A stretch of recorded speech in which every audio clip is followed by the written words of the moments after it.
Predsjednik Srbije Aleksandar Vučić šokirao je javnost izjavama na Pinku da će Kosovo dobiti nezavisnost i suverenost na cijeloj svojoj teritoriji. On je dodao da to nije zato što će on da ga prizna, već zato što nije prošlo rješenje koje je on nudio. Međutim, nije precizirao šta je tačno nudio, niti kome.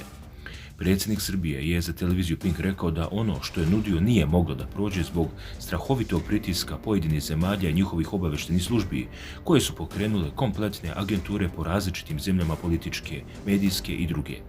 Predsjednik Vučić je rekao da su oni koji ga kritikuju prvo navodili da nisu čuli nikakvo rješenje ni prijedlog od njega, ali da su ga ipak napadali. Vidite kako je to licemjerje sveukupno.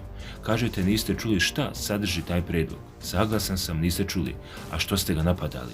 Zbog toga ste mi glavu otkinuli metaforično, a niste ni čuli o čemu se radi.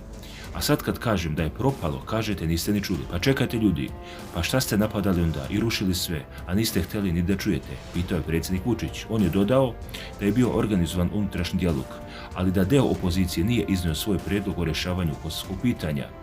Ja vas pitam, šta je rješenje sad osim što će Kosovo u budućnosti, ne mojom voljom i zato što ću ja da ga priznam, dobiti nezavisnost i suverenost na cijeloj svojoj teritoriji?